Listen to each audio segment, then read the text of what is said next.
what was reported was that the Congressman Leviste went to the computer and got files from Secretary Cabral's computer. Parang forcibly taken ninyo, kinuha lang ninyo, hinablot lang ninyo itong soft copy na ito sa office ni Yusek Cabral. Is there truth? May we know, Congressman Leviste, how you acquired the list? Binigyan ka ng hard copy, and how did you get the soft copy? In the presence of Yusek Cabral, I asked if I could get a soft copy of it. The Honorable Congressman from the 1st District of Batangas, Congressman Leandro. What can you share with the committee? Oh, thank you very much, Mr. Chair. I would be glad to answer any questions that you might have, specifically on the contents of the Cabral files. I also understand that DPWH is here, so perhaps they would be also well positioned to lead the discussion. But with Secretary Manny Bonoan here also, I believe this is a great opportunity to learn more about how the system of the budget allocations have worked. And I have here a printout of the list of over 17,000 projects, and they are actually divided into 12 major tags. Mr. Chair, it would be worth reading the major tags. There is a allocable of 401.3 billion, BINI 10 of 6 billion, BIP on top of 33.4 billion, CENTI 2025 of 100 billion, F1 of 10 billion, N1 Prio 1 of 20 billion, non-allocable of 61.5 billion, OPESAP of 8 billion, OT2 of 21.27 billion, SANDI of 14 billion, Senators of 20.5 billion, and SMB/others of 25.6 billion. This is based, sir, on the copy that I obtained, as well as another copy that I have seen that was separately obtained from the DPWH. Yeah, may we ask the DPWH, are you familiar with the documents read out by Congressman Leviste? No, Mr. Chair. We have no copy of If you are shown this a copy, can you attest to the authenticity of the document? Page, pakibigay nga isang kopya sa kay Undersecretary Bernabe. Actually, this is just a printout po. Mr. Chair, if I may also call in Yusek Nick Conti from our planning service. Please take your seat.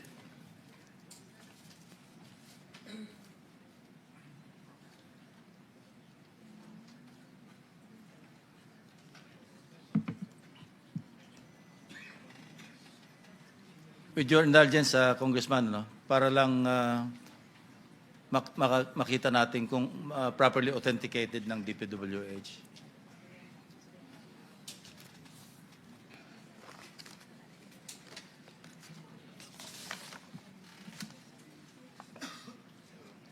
In the meantime, the members can ask questions while waiting for the DPWH to examine the documents. Mr. Chair, while the DPWH is also here, we also have the budget per district summary, which was also obtained from them, that maybe the page can also give them.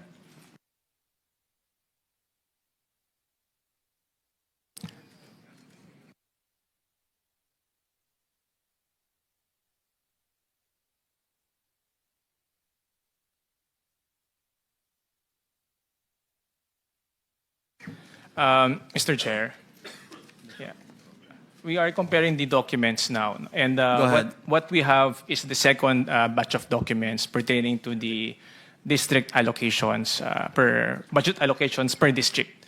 As to the first set of files given to us, we have no personal knowledge of these files. Can you make a quick perusal para ma-determine nyo alin ba dyan yung pwede nyo agad na masabing ang source talaga DPWH at masabi nyo hindi yung iba? Kung hindi naman, you can do it at a later date, kung gusto nyo iuwi as Mr. Chair, homework. ito pong pangalawang set of files, we can validate. Ito po yung hawak ko ngayon. Ito pong first set, we will have to look into this. But I would surmise baka ito po yung galing sa computer ni late Undersecretary Cabral. So yung second batch, we can allow him to proceed, ano? To Yes, Mr. Chair. digest o kaya iparinig sa atin sa public hearing na ito kung ano yung nilalaman. Yung second batch daw, okay lang. Mr. Chair, yung second batch actually na-post na rin sa Facebook noong Disyembre at summary lang naman po. No, I'm referring to the Blue Ribbon Committee records. No? Yung Facebook, hindi naman pwedeng gawin record ng Blue Ribbon. So you can discuss the second batch of documents if you wish. If not, then it's okay. So we can proceed. I'd be happy to answer any questions na lang that you may have po. But may I also add, Mr. Chair, that... Mr. Chair, sandali. Mr. Chair, if the good congressman will be the one to identify or talk about the contents of the files, I don't think he is competent because he is not part of the DPWH. He is not even a staff of DPWH. He has nothing to do with the preparation of the entries, the consolidation of the reports. He has no personality to testify. I think what he can testify is limited only on how he was able to obtain the files from DPWH, particularly from the office of Yusek Cabral. At least, from legal standpoint, it is not proper for the congressman to identify or make any explanation as to the contents of the files. He will be incompetent. First of all, I don't think these files which he got has been authenticated by the DPWH. As I can see, they are refusing to render the authentication. Na-authenticate nila yung second batch. Yun ang nire-refer ko na pwedeng i-discuss based on his own analysis. Yes. Yung second batch that he submitted, authenticated na. So, yes, Mr. Chair, that is one I would like to ask them. How do you authenticate? Is this a public record or a private record? This is of public record, Mr. Chair. This is a So how do summary you, of... kasi under the law, ang ino-authenticate lang doon sa inano ng Supreme Court sa rules ng electronic evidence, mga private documents lang. Considering, Mr. Chair, that these are public documents, will you please tell us the manner by which you identify or authenticate public documents? Mr. Chair, we are just authenticating that these documents emanated from the DPWH. These summaries of Wala ba the... siyang considering that these are digital records, wala bang digital signature? Yun lang, pag meron digital signature by any way, I think the committee will accept it. Walang digital signature, Mr. Chair. However, we have knowledge of the The authorship digital of signature, hindi naman yung signature talaga eh. There are various ways by which these documents can be categorized as having digitally signed, not necessarily the signature of whoever is the custodian of that document. You understand? Thank you, Mr. Chair. Mr. Chair. The Vice Chairman is recognized. And then Senator Bam. Yeah, I would just like to ask former Secretary Bunoan. By the way, deferred na yung 10 or 15 minutes natin. Ha? Labo-labo na ito. Whoever wants to ask questions, you may just call the attention of the Chair. Mr. Chair, I would just like to ask Secretary Bunoan, have you seen these files, sir? Do you have any idea? Kasi Yusek ho ninyo si Cabral na nasa possession niya po itong documents ito. Do you have a copy of these files, of these documents? Have you seen these documents? I have not seen anything. I have not seen any of these documents that we are talking about, Your Honor. Yusek Bernabe, show Secretary Bunoan, former Secretary Bunoan. Teka muna, si Asek ba o Yusek Conti? With the kind permission of the Honorable Chairman, I'm Nicasio A. Conti, the Undersecretary who replaced Yeah, Yusek. former Yusek Cabral. Administer lang namin yung oath ninyo. Yes, Mr. Chair. Secretariat. Kindly raise your right hand. Do you solemnly swear to tell the truth, the whole truth, and nothing but the truth in this proceeding? Please take your seat. Thank you, Mr. Chairman. Senator Erwin. Former Secretary Bunoan, can you identify these documents? Kasi Undersecretary niyo siya, I'm sure you also have a copy or you have knowledge of these files? And this document that has been that has been shown to me looks familiar to me, Your Honor. This is this is a consolidation of the allocables, the computed allocable per district. And there are other information here, including what has been the total allocation as for the total allocation from the General Appropriations Act. Mr. Chairman, may I, that is a list, total allocation. My question is, was it released? That list, yan, hawak ninyo yan, na sinabi na galing daw doon sa file, listahan yan. District yan, per district. Listahan lang yan. Ano ba yan? Sinabit lang sa GAA, nasa GAA or nasa NEP, and then na-release ba? That I would Nagawa not know. ba? That I would not know. That is, I think, what the more important question to ask, not just a list. Yeah, I am saying, Your Honor, that looks familiar to me, but as far as these items were released, I would not have any information about it, Your Honor. Mr. Chairman. Senator Bam. Yes, Mr. Chairman, has the committee established how the list was acquired? Hindi pa. Nakapagkwento na ba si Congressman Leviste? May we know, Congressman Leviste, how you acquired the list? On September 4, with Yusek Cabral, after she had a phone call on speakerphone with Secretary Vince Dizon, and I also had my phone on speakerphone, and I believe that my mother also spoke with Secretary Vince Dizon that night. And Secretary Vince Dizon said that these are public documents and that all of them can be shared not only with me, but with the public.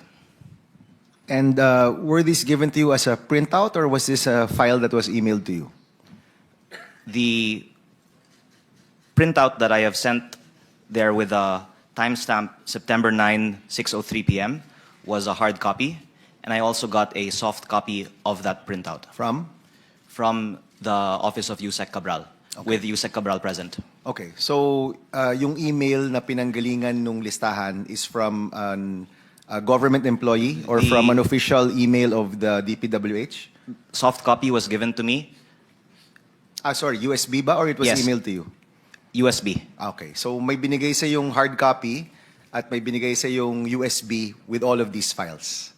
Yes, my USB was the one that got the files. Okay, so binigay mo yung USB mo kay Undersecretary Cabral at kinopya niya from her computer. It was my USB from their computer in the presence of Yusek Cabral. Yes, but you have to. We just want to establish how the information arrived to the committee, no? So could you share with us how it arrived here? So binigyan ka ng hard copy, and how did you get the soft copy? In the presence of Yusek Cabral, I asked if I could get a soft copy of it, and my USB, after a few minutes, because it wasn't readily with me, was brought by my staff. And it was also seen on CCTV that we were coming in and out of the office. And that time, Yusek Cabral was with us. And that was after a phone conversation with Secretary Vince Dizon. Okay, so yung USB mismo, nilagay mo sa computer ni Yusek Cabral, and you transferred the file to your USB. In Correct. the office of Yusek Cabral. In her computer. In the Planning Services office computer. Okay. So, ibig sabihin yan, there should be a copy in DPWH as well because may pinanggalingan yung files na yon. Correct, Congressman Leviste, no? Yes, and after your line of questioning, Mr. Senator, I also have here the names of the encoders that are also noted on each line of the file. So, DPWH can verify. I don't think you can verify that right now by just looking at the hard copy. The best way to verify is to go back to your computer, check it there, and makikita kung totoo nga ba ito. Correct, no? Yusek, Mr. Chair, can we share our version of what transpired last September 4? Now, what was reported to us that happened September 4 was that when Congressman Leviste came to DPWH and he was asking for the district allocation per district budget allocation. And this was the one authorized by Secretary Dizon. And that's the second batch of documents given to us, shown to us, and which we are validating. Afterwards, what was reported was that the Congressman Leviste went to the computer and got files from Secretary Cabral's computer. We are not certain what files were acquired. Right after that, we secured the computer. It was sealed off, taken off to ensure that it remains intact and di na po siya matamper. And last December, the Ombudsman issued a subpoena, including that CPU, which we immediately turned over to the Ombudsman on the same day, including all printouts of the letter request in his office. And as of this moment, that CPU, which remained untouched as of September 4, is with the Ombudsman. So only the Ombudsman can actually verify. Is that what you're saying, Yusek Bernabé? That is correct, Mr. Only Chair. the Ombudsman can verify because the computer is with them. That is correct, Mr. Chair. Correct, no? Thank you, Congressman Mr. Leviste Chair. would like to respond. May I also kindly add that I believe there are two other groups that also have soft copies of this same file. One is the Office of Senator Lacson, who I understand obtained it from the lawyer of the family of Yusek Cabral. And the second is Billionario News Channel, who must have obtained it from some other source within DPWH separate from me. And I have seen another soft copy of the file, which has a slightly different file name than my file, and it is, as I have seen, exactly the same. So the public can be assured that it's not solely reliant on my copy of the file because there are multiple groups that also have a copy of the file. Mr. Chair. But was just to clarify, no, the files that were given to me by the lawyer of the late Undersecretary, ito yung SARO, dated December 27, 2024. 50 billion plus, 30 billion of which flood control projects. And when we cross-check with the records, may mga ghost flood control projects doon. Pero I just found out na incomplete yung, kasi may doon sa SARO na yon, ang total doon nasa mga 100 plus billion, hindi lang 50 billion. Coming from, I think, 155 billion, yung whole universe. So hindi kumpleto yung aking files. Yun lang binigay sa akin personally or through an intermediary nung lawyer ni late Undersecretary. And it appears na mayroong magkakapareho doon sa files ni Congressman Leviste at saka sa aking files. Ano. I didn't anymore attempt to ask, and i-follow up ko na rin kay Secretary Toledo. I-walk through nyo nga kami, paano kayo makakuha ng pera o ng pondo from the unprogrammed appropriation? Of course, nangyari lang ito mostly in 2024 kasi medyo naabuso yung unprogrammed appropriations in the GAA of 2024, di ba? Ang laki, sobrang laki. So, December 27, patapos na yung taon, nag-issue pa ng SARO, I suppose, kasi pag sinabi nating special purpose fund, nandoon yung unprogrammed appropriations. No? And in 2024, I recall, inamend ng Congress yung special provisions. Dinagdagan nila. Because ang alam ko sa special provisions ng unprogrammed appropriations, napakahipit. Hindi ka makakakuha ng pera doon. Unless merong excess collection sa non-tax, not even revenue collection, non-tax revenue collection, may excess. Second, kung merong approved loan, di ba? And third, kung what's the third, Secretary? Yun na nga yung may excess, yung certification. Approved loan, may excess non-tax revenue collection. New revenue measure, Mr. And new accompanying revenue measure. That's the third. In 2025, tinake out na yon. Binalik na sa non-tax revenue, etc., etc. Now, can you walk us through paano ba nakakahugot sa unprogrammed appropriations? Who initiates? DBM ba? Agency ba? DOF ba? But eventually, the only person authorized to release is the President or the Office of the President, correct? The DBM, Mr. Chair. DBM. Ang parang alam ko nasa gaan yan, only the President can order or authorize the realignment. Kukuha saan program, i-realign to augment items do sa regular budget. Now that you're saying it's DBM, then I submit, no? Kung Yeah. DBM. Mr. Chair, Bigyan nyo lang kami ng Okay. rundown. Paano ba yung ruta niyan? Okay, Mr. Chair. Thank you.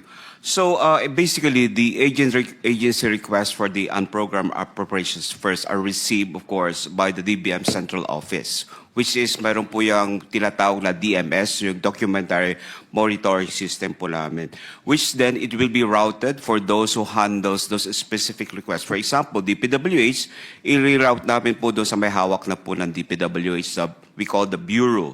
And then, of course, initial review and compliance, of course, nire-review po ng ahensya or the bureau that handles it.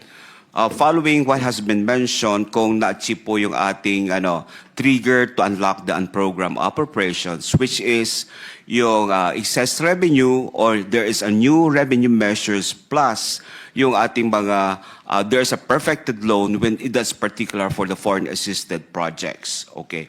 So after that po, the requesting bureau will now, of course, transfer that or request for our what we call the debit vouchers, which is kasi may administrator po ng unprogrammed appropriations para may control po tayo as far as releases for the unprogrammed appropriations, just like other lump sum funds, like for some pension gratuity fund and miscellaneous benefit fund, may lump sum po na nagpo-monitor or the administrator. So once debit voucher has been approved, yan po, release na po namin yan, okay, transmitted to the, of course, meron po yan, sinusundan po. It will pass through the Office of the Assistant Secretary of the Budget Preparation and Execution Group, together with the Undersecretary of the Budget Preparation and Execution Group. And then, once that's approved or endorsed to the Secretary, that will be signed by the Secretary, and this now becomes the special allotment release order signed and approved by the Secretary, Mr. Chair. Wait, anong role ng DOF? Sila magsasabi na merong excess revenue Yeah, I forgot to mention that, Mr. na-omit nyo, yes. I forgot to mention that, Mr. Chair. First, the excess revenue should be certified by the Bureau of DOF through the Bureau of the Treasury na may excess revenue po tayo. When we say excess revenue, that is comparison between the program versus the actual collection during that period. So yun po yung kailangan po natin may excess revenue muna bago natin ma-unlock yung Secretary, unprogrammed non-tax revenue. Not necessarily revenue collection, non-tax revenue. Well, Pag-usapan dito. from the certification that was certified, it came from the non-tax revenue, Yeah, Mr. Chair. correct. Yes. Yeah. So ganun po yun. So yun na yung ruta nun. Yes, Mr. Chair. Hindi ito nag-i-start sa DOF, sasabihin ng Treasury, meron tayong excess dito, DBM, kumuha na kayo ng listahan sa mga agencies. Hindi ganon. Parang ganon ang alam ko eh. Yung ano po, Kasi hindi muna kayo makaka-act kung hindi nyo alam na merong excess revenue, excess collection. yes, diba? Mr. Chair. Because the agency cannot request without that excess Correct. revenue. So talagang nanggagaling muna sa Department of Finance. Yes, Mr. Or Chair. BTR. That there is an excess revenue. Okay. Sino? Mr. Yes. Chair. Yeah. May I direct my question to our Prosecutor General?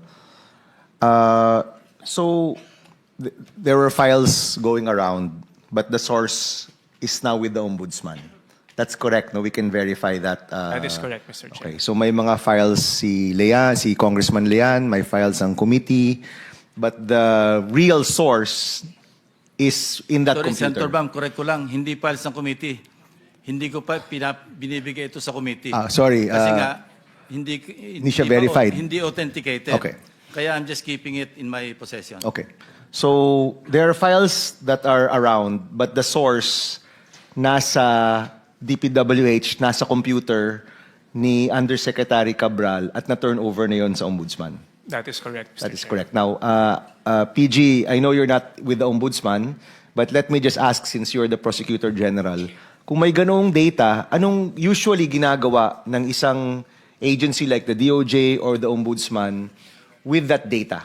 What do you do with it? Well, ang ginagawa ho namin pagka ganyan, pagka-computer, we request for forensics examination to extract and to look at the data which is in the computer, which I believe is what the Office of the Ombudsman will also be doing, sir. So you will check the veracity of that Yes. data, no? Yes. Based on testimony, based on real-world occurrences, we will find out ano ba yung na-release, are these projects ghost projects or not?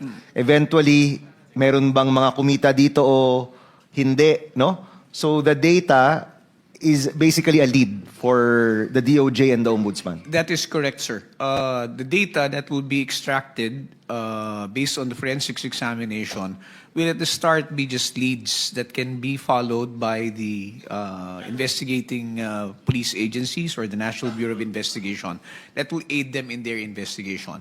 As it is, it's not yet a determination of the veracity or the truthfulness of the contents of this information.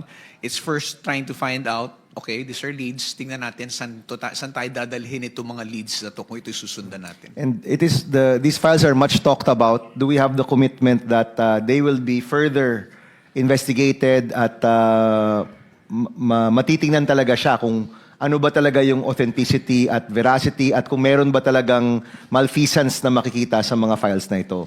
Is that a commitment, PG? Well, while I am not with the Office of the Ombudsman, Mr. Chair, nonetheless, we are in constant communication with the Office of the Ombudsman. And we have already somehow discussed the matter of the files.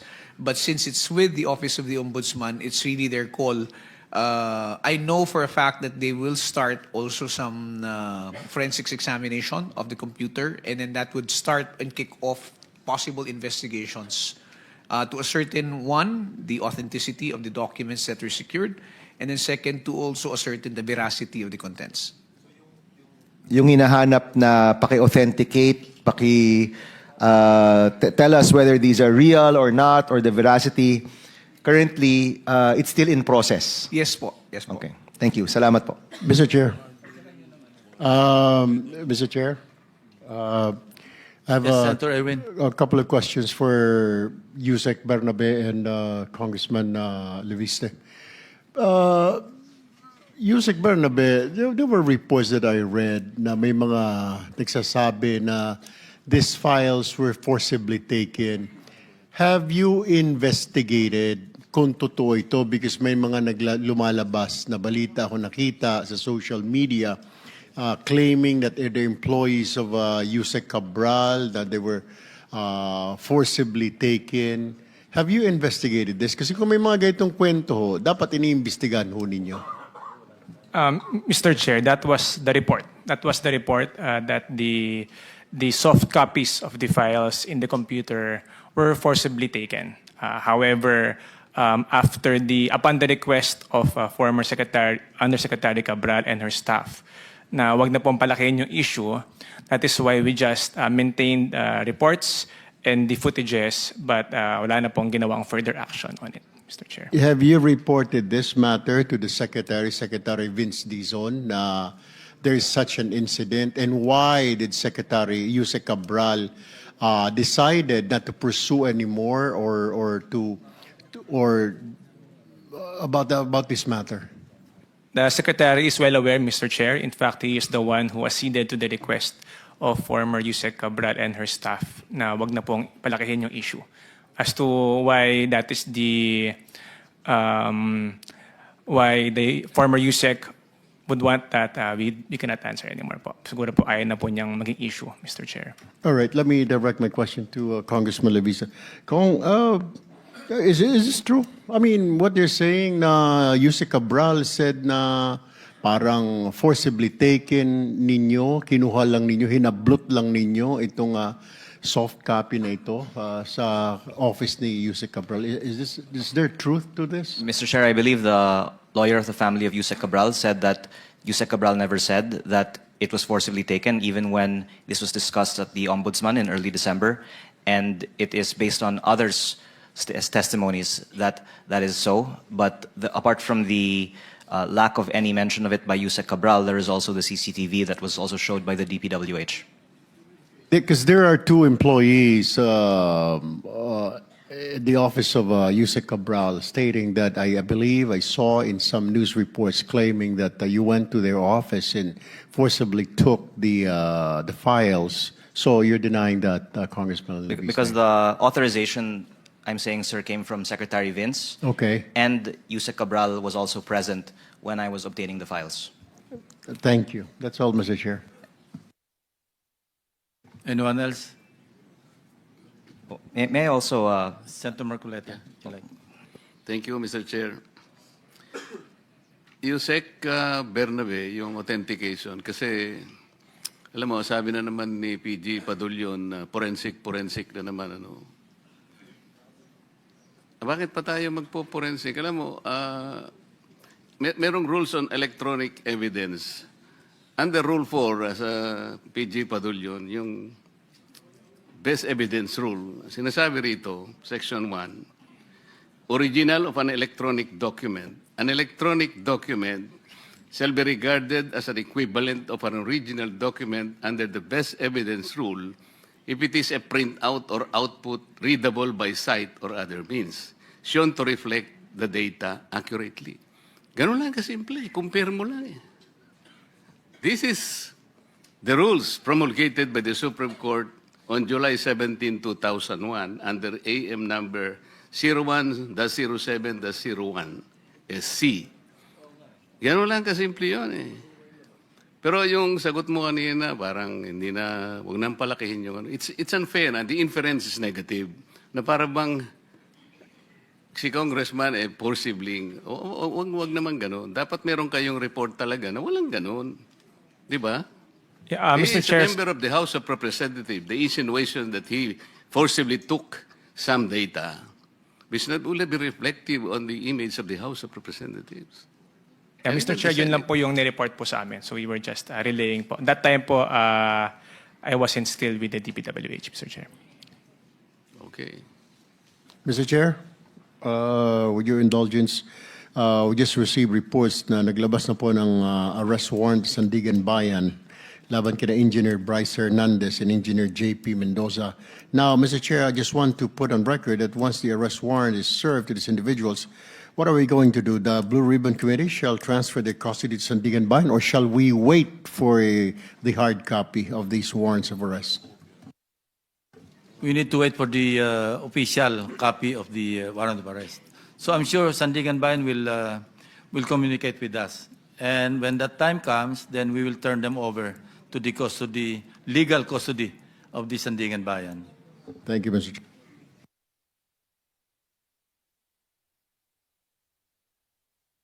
Yes. Mr. Chair, if I can just make a few quick points. First, I thank everyone for their questions on my involvement with the files. I would hope that we can also discuss the contents of it. But regarding my involvement, I would be glad to face any of those questions when they are brought to me. What is personally important to me is that the contents of the files can hopefully be made public. And considering that the DPWH is here, maybe there could be some kind of commitment on them authenticating and releasing it. And I would also like to note that to add to the authentication of it, I can also provide the committee, Mr. Chair, the list of the encoders, because there is a entered by on each. There's around 30 names here.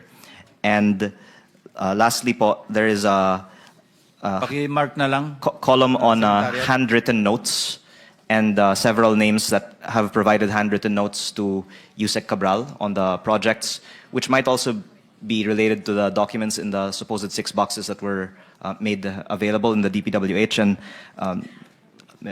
former Secretary Bonoan is also mentioned in many of these handwritten notes from Yusek Cabral, and because we have the privilege of having him here, it would be great to learn how that was done. And lastly, because of the Senate President's question a while ago on how many of these projects ended up actually having SAROS, I would... Would you like the chairman to ask the question that you just mentioned? Kung paano ginawa? Yes, Mr. Chair. If I could just make this last point on response to the Senate President's question. I also have here a list of the projects from the files that we checked against the GAA and the DPWH transparency portal, and close to 99% of them ended up in the GAA, and maybe over 95% of them have a contractor already awarded to them.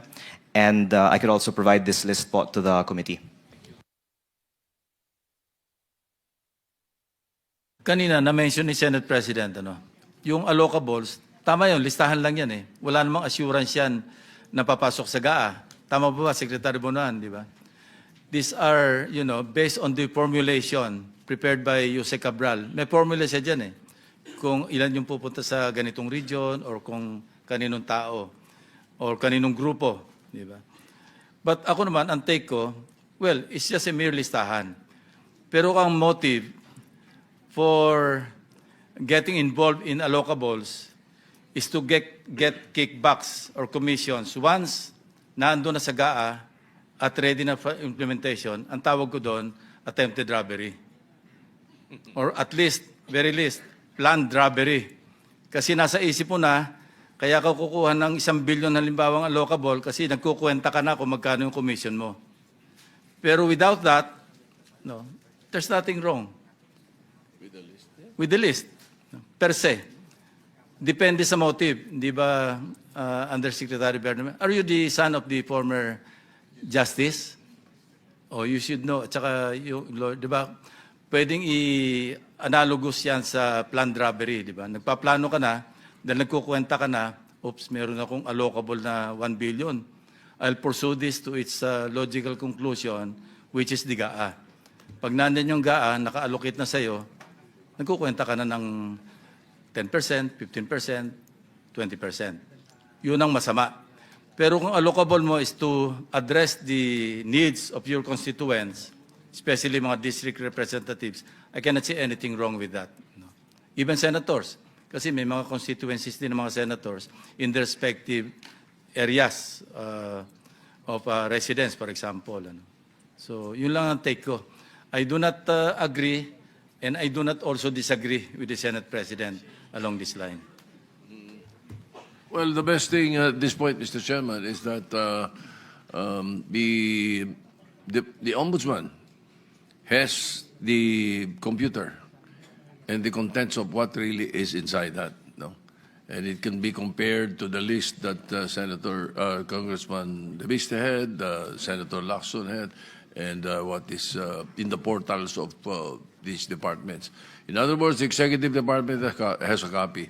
It will be a welcome for the committee to have the files by Congressman Leviste submitted to the Blue Ribbon Committee, Mr. Chairman.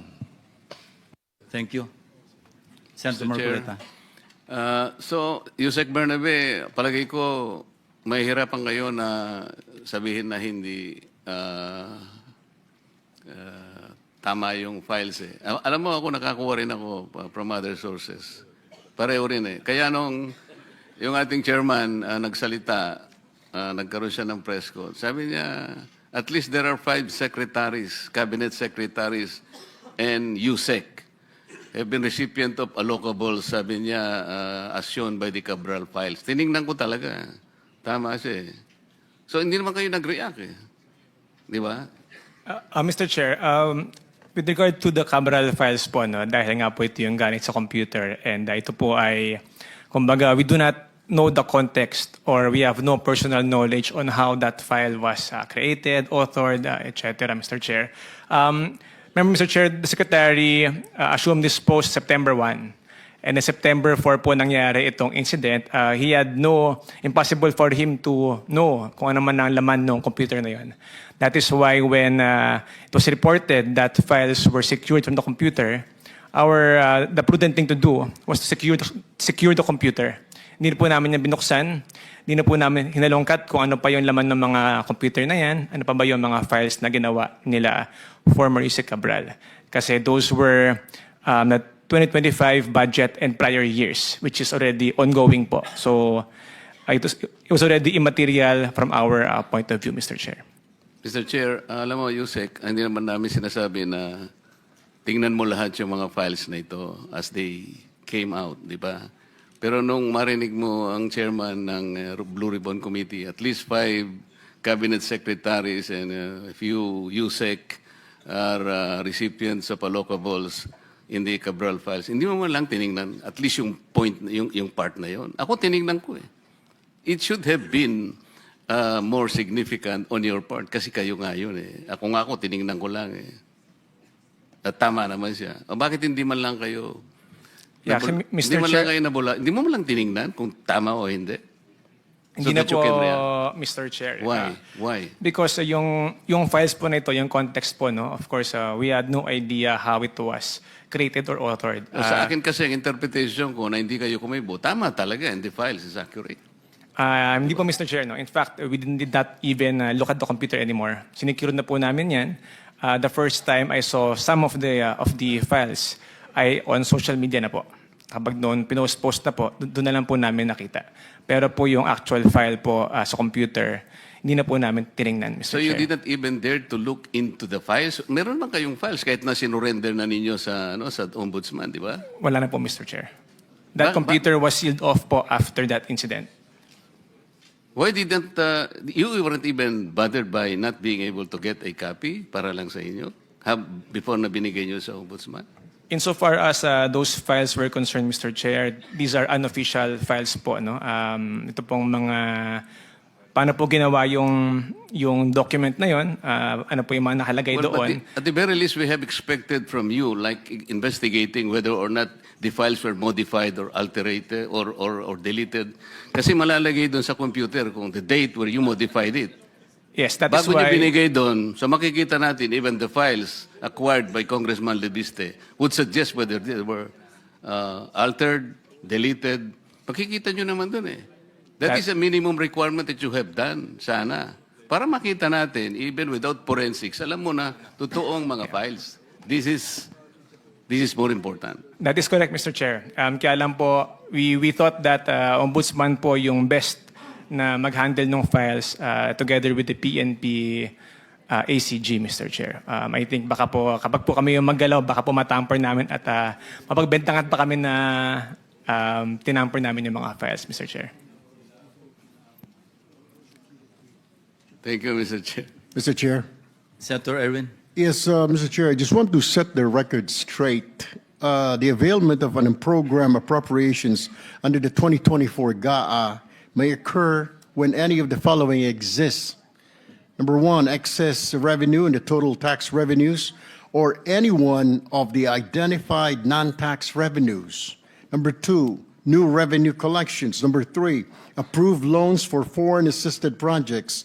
Or number four, fund balance of the GOCC. In 2025 GAA, Mr. Chair, tinanggal po ang excess revenues in the total tax revenues and fund balances of the GOCC. Just to set the record straight, Mr. Chair.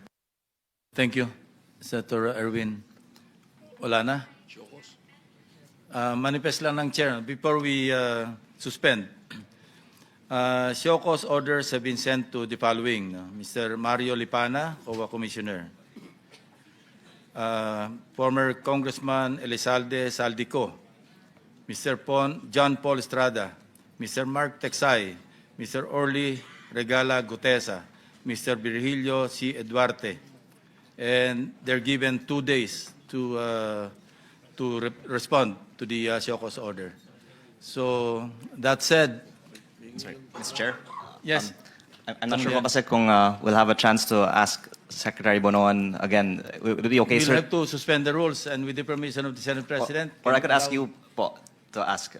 Through the chair. Pwede. Yes. Sige.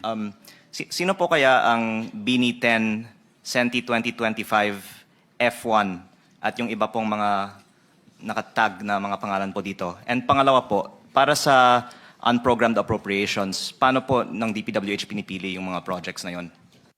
Secretary Bonoan, can you respond? Your Honor, I would not know actually kung ano yung mga kwan ni Secretary Cabral. Well, I'm just puzzled about these files, Your Honor.